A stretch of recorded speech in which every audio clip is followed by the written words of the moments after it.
bom dia, boa tarde ou boa noite. Que seja um dia abençoado para você, para sua família, na presença do Senhor Jesus. Que hoje é o dia 2 de novembro e é comemorado o Dia dos Mortos, né? O Dia dos Finados, né? Então, eu vi aqui, fui procurar saber desde quando, né, existe esse tipo de comemoração. E aí eu encontrei aqui no Google, diz assim, que desde o século II, alguns cristãos rezavam pelos falecidos, visitando os túmulos dos mártires para rezar pelos que morreram. No século V, a igreja dedicava um dia do ano para rezar para todos os mortos, pelos quais ninguém rezava e dos quais ninguém se lembrava. Também os monges, em 998, era pedido aos monges que se orassem pelos mortos. Desde o século XI, os papas obrigaram a comunidade a dedicar um dia aos mortos. E no século XIII, esse dia anual passou a ser comemorado em 2 de novembro, porque 1 de novembro era a festa de Todos os Santos. A doutrina católica evoca algumas passagens bíblicas para fundamentar sua posição, que está em Tobias e em Macabeus, né? E esses livros, eles não estão na Bíblia que nós usamos, a Bíblia cristã, que é usada na igreja evangélica. Esses livros não tem esses livros na nossa Bíblia, né? Então eles têm só na Bíblia católica. E o livro de Tobias, o livro de Macabeus. E é uma prática de quase 2000 anos. Eles fazem isso. É o sepultamento dos mortos ao redor da igreja fazia com que eles sentissem a presença dos seus parentes ali perto deles, né? E até hoje se seguiu essa tradição, né? Uma tradição da Igreja Católica, rezar pelos mortos, né? E hoje eu vou ler uma passagem que está na Bíblia, né? Que fala também sobre o estado dos mortos, né? Como é que Jesus explicou, deixou descrito para nós o que acontece depois da morte. Então é melhor a gente orar, né? Para que o próprio Senhor possa revelar ao nosso coração todas essas coisas, não é? Quem que não tem um morto? Quem que não conhece alguém da sua família, um ente muito querido, alguém que você ama de verdade, amou de verdade, que já se foi, né? Todos nós temos lembrança das pessoas, não é? Mas a gente não deve deixar que essa lembrança consuma a nossa vida, porque a gente tem que ter esperança, a gente tem que guardar a fé no nosso coração e prosseguir caminhando com o Senhor. É claro que a tristeza vem, muitas vezes as lembranças de momentos, mas que isso não seja algo que consuma a tua força, tá bom? Que você possa crer que Deus está no controle de todas as coisas, Ele tem cuidado de nós, não é? Ainda que a dor, coisas emocionais muitas vezes são difíceis de ser controlada, mas Deus sabe, Deus conhece a nossa estrutura, Ele sabe o que a gente sofre, o que a gente está passando.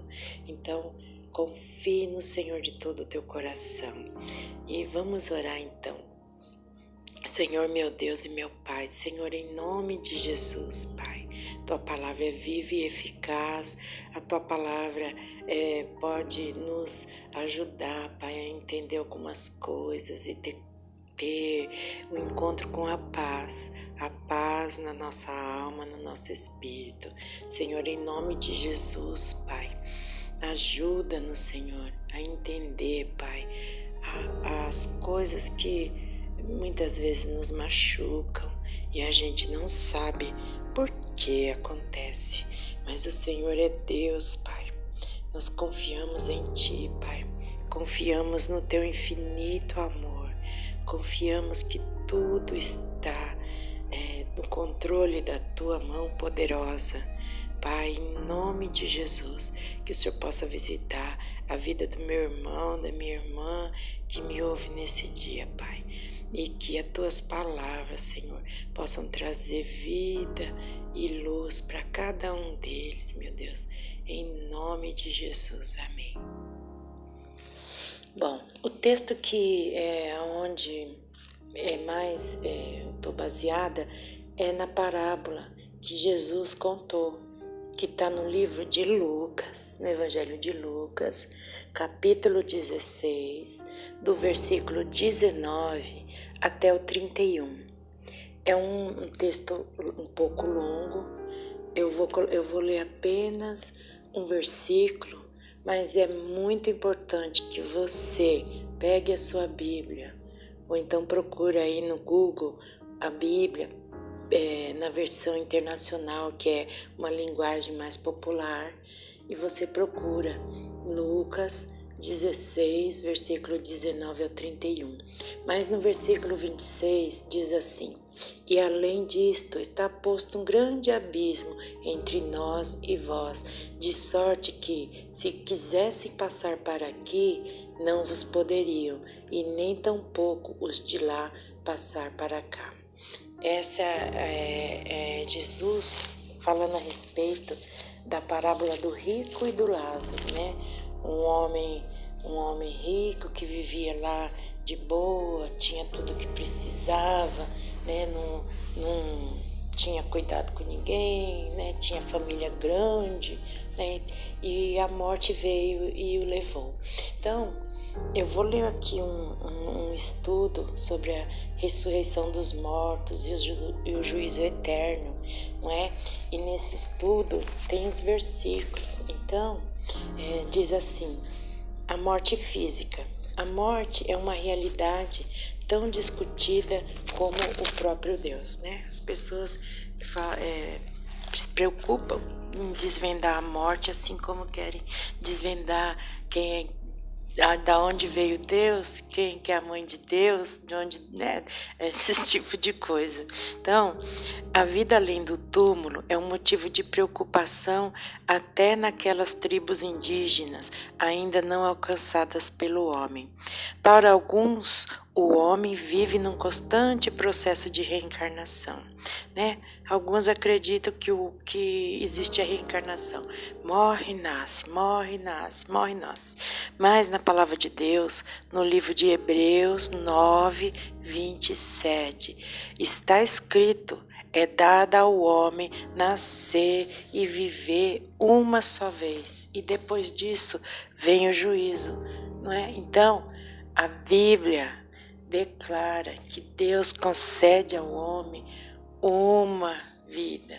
Essa vida sua aqui é você, é a única, o teu corpo, você aqui é essa sua vida.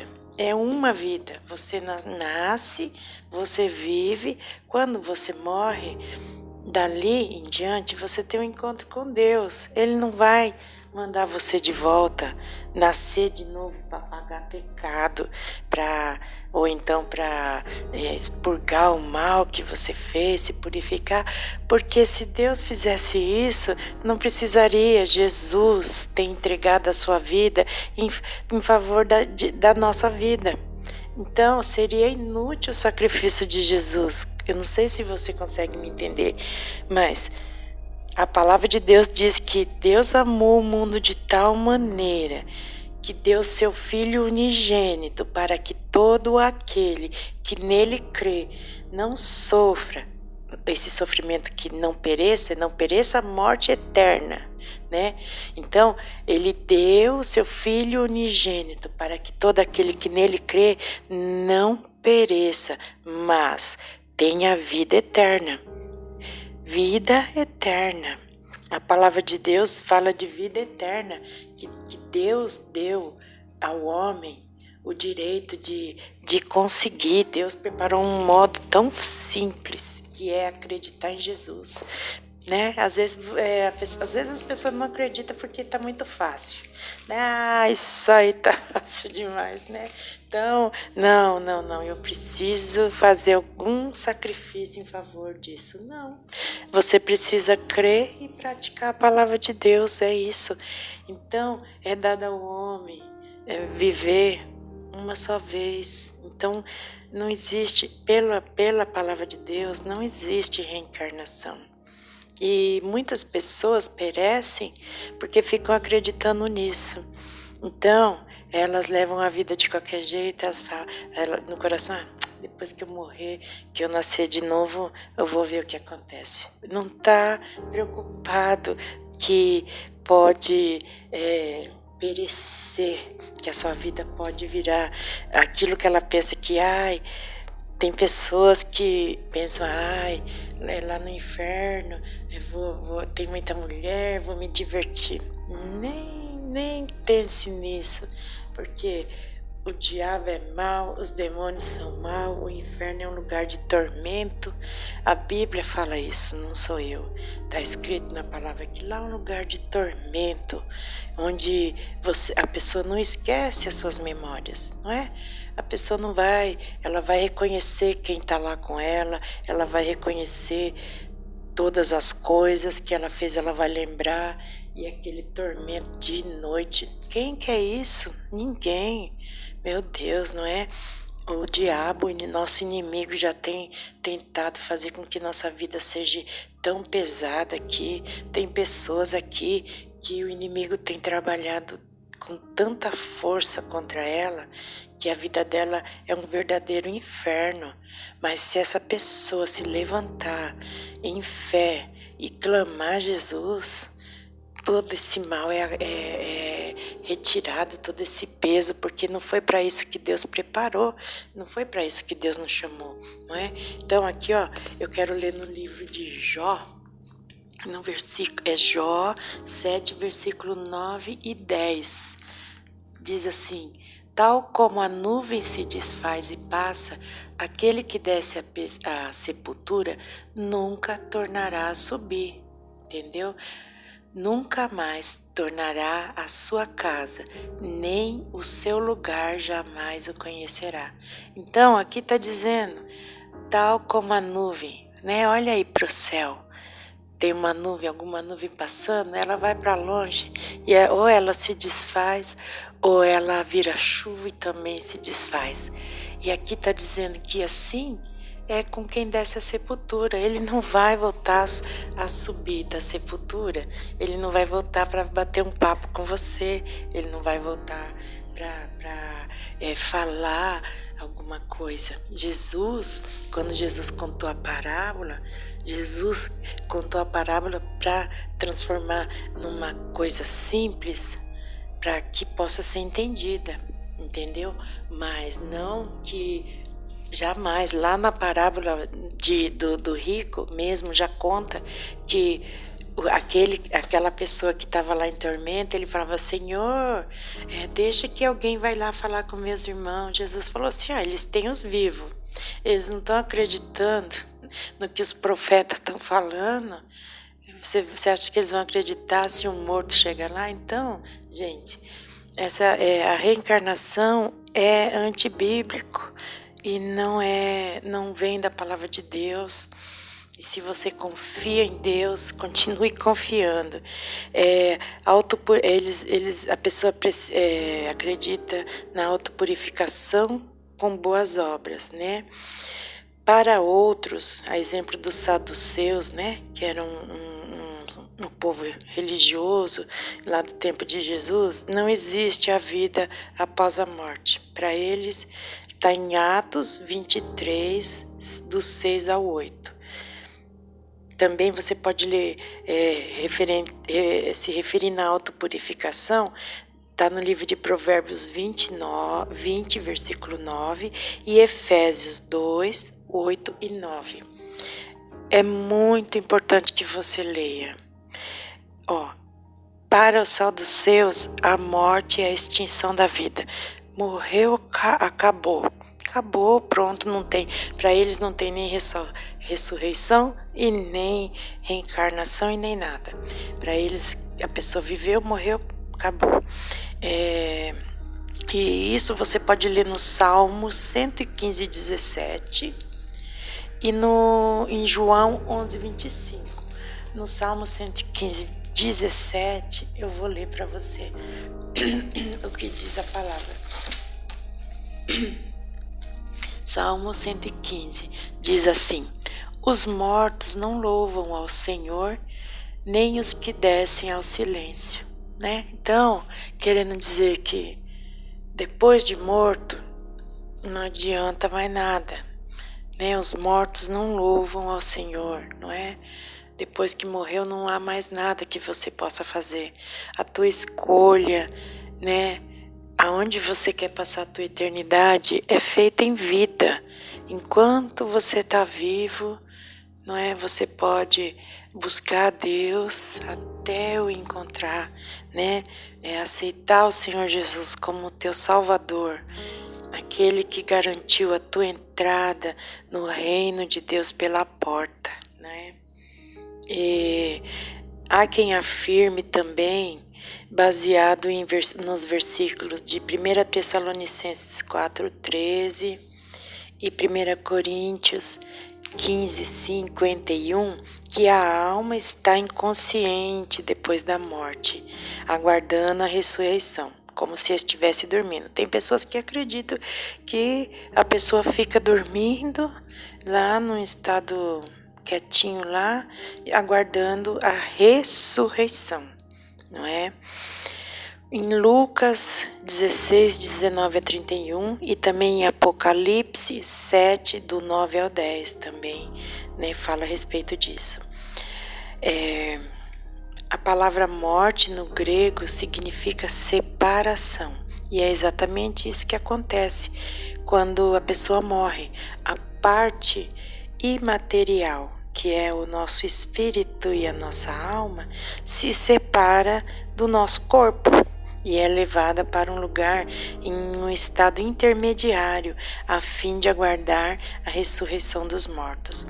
O corpo, ele se decompõe lá embaixo da terra e ele volta ao pó, como veio do pó, está escrito na palavra de Deus, e ele volta ao pó, né? E ele será novamente restaurado na ressurreição, para comparecer diante de Deus. Então, o nosso corpo vai ser restaurado num corpo imortal. Mas enquanto isso não acontece, quando está lá enterrado, o corpo é desfeito, ele vira pó, porque é nesse corpo que o pecado trabalha, não é?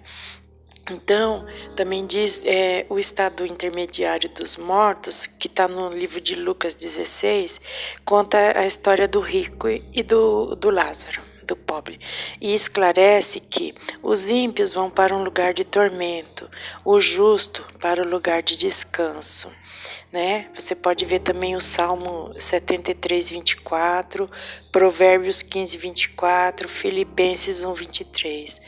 Os mortos conservam o sentido da vista, lembrando-se das coisas terrenas.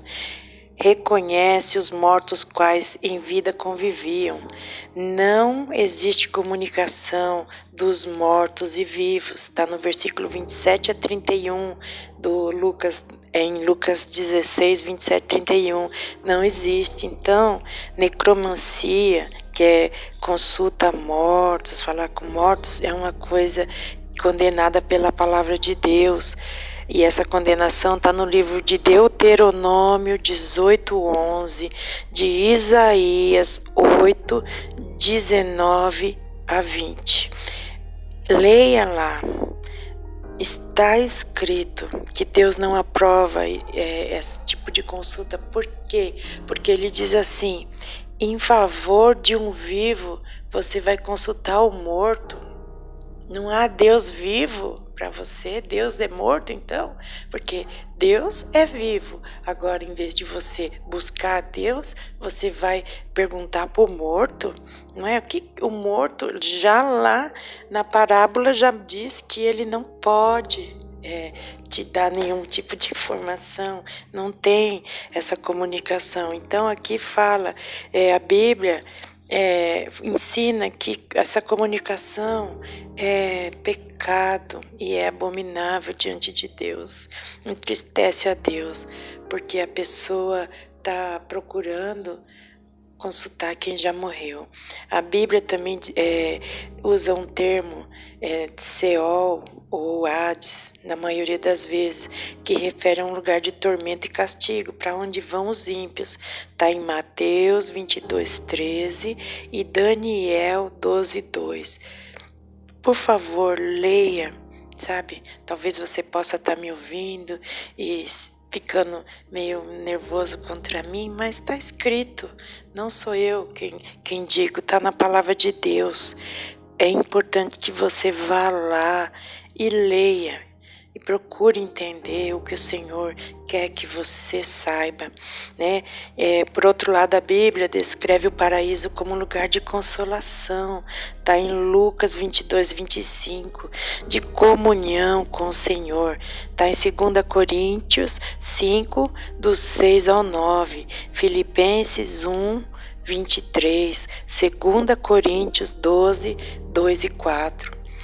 Então, seria um absurdo se o homem estivesse inconsciente e dormindo, porque fala de uma comunhão, de um lugar de comunhão. Quando a Bíblia fala dos mortos dormindo, como está em 1 Coríntios 15:6, ela não está se referindo a uma forma de dormir, como aqui, né, deitar, dormir, fechar o olho e pronto. Não está se referindo a uma forma inconsciente, mas ela está se referindo a um repouso, um descanso em relação à vida terrena, né? A pessoa está descansou da luta que passou aqui. Então, quando alguém morre, a Bíblia diz que cessa o seu testemunho e o seu louvor na terra. Né? Morreu, cessou, né? Ela não tem mais nada. Que ela vai vir ajudar alguém. Não, a Bíblia, Isaías 38:17, 18, Salmo 27:13, Salmo 115:17, né? O que não significa que não haja louvor após a morte, né? Que está no Salmo 115:8, né? E no Apocalipse 6, 9 a 11, não é?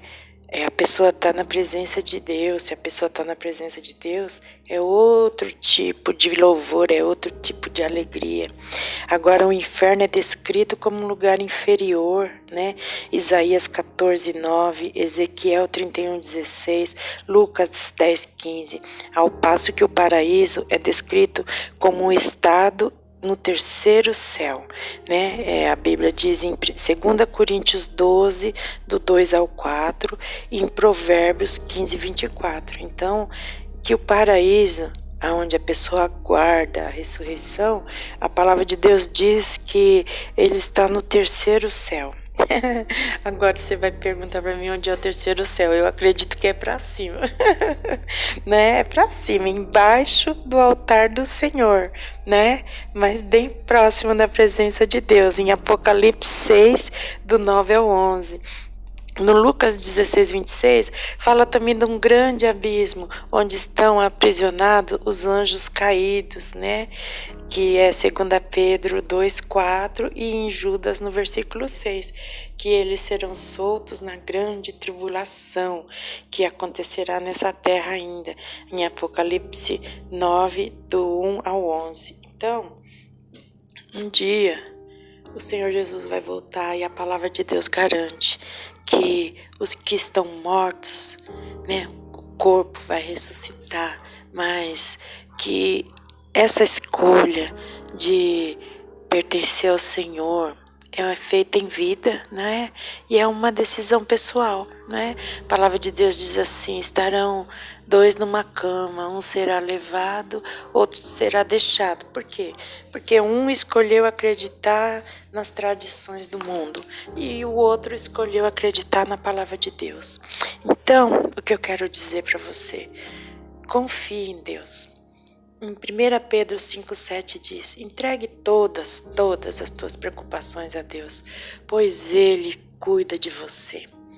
Deus quer cuidar de você e te conduzir até o último dia da sua vida aqui, onde Jesus, Ele disse que a gente vai passar da morte para a vida. A gente não vai passar da vida para a morte, a gente vai passar da morte para a vida. Então não se preocupe com quem já morreu, porque todos estão debaixo dos olhos de Deus, tanto os vivos como os mortos. São mortos para nós, mas a Bíblia diz que para Deus todos vivem. Então, tire o medo do seu coração, que é um sentimento humano, não é? A gente não conhece ninguém que não tenha medo, mas o Senhor nosso Deus, Ele pode transformar todo o nosso receio e medo em ousadia. Nele nós podemos superar todos os nossos temores. Ele sabe o que faz. Nós temos muitos motivos pelo qual nós sofremos: ansiedade, estresse, pressão financeira, desemprego, enfermidade, violência, abandono, separação, divórcio, né? E em algum momento o estresse e a ansiedade também causa dano à nossa saúde, né? Essas tensões podem afetar nosso estômago, intestino, nossa pele, nosso coração. Mas nós podemos evitar a ansiedade, o estresse, o medo, né? O medo da morte. Nada, você não precisa temer nem mesmo a morte. Porque se você confia num Deus bom, saiba que seja na morte, seja na vida, pertencemos a Ele. Confie na palavra. Leia tudo, os versículos que eu citei aqui. Leia, preste atenção, confie, né? Deus, Ele não está esperando que sejamos perfeitos. Ele sabe compreender as nossas dúvidas, as nossas tristezas, frustrações, nossas ansiedades, né? Mas quando a gente consegue entregar nossa preocupação a Ele, esse fardo de preocupação é tirado das nossas costas, né? Então, é reconfortante, é restaurador descansar nos braços do Pai e deixar que Ele cuide de nós. Deixe que Ele cuide de você, né? Deixa os mortos estão debaixo dos olhos do Senhor. E nós que estamos vivos aqui na terra, estamos todos debaixo dos olhos do Senhor, tá bom? Não se preocupe, Deus, Ele é cuidadoso, não se preocupe. Às vezes a gente se preocupa, está se preocupando com quem morreu. Não, olhe para isso com paz, deixa a paz de Deus cuidar do teu coração, tá bom? Eu não tô querendo minimizar a sua dor, porque eu também sofri a morte do meu irmão há pouco tempo, com 52 anos. Minha mãe, depois do meu irmão, morreu também há pouco tempo. E isso me trouxe uma dor. Mas quando eu lembro, assim, eu penso que meu irmão podia estar vivendo ainda, podia estar participando das coisas desse mundo. Mas se Deus o chamou, né, e chamou minha mãe, eu creio que eles estão num lugar que é prometido por Deus, onde não haverá mais dor, nem tristeza, nem choro. Oh, glória a Deus! Oh, isso me faz dar glória a Deus de todo o meu coração, saber que eles estão bem na presença de Deus. E é essa a nossa esperança. Se você crê num Deus de amor, Creia mesmo, Ele é amoroso, tá bom? Deus te abençoe ricamente, que o Espírito de Deus possa falar ao teu coração nesse dia e te trazer ao entendimento aquilo que eu não soube te explicar, tá bom? Um forte abraço, um abraço bem carinhoso para você que me ouve, em nome de Jesus.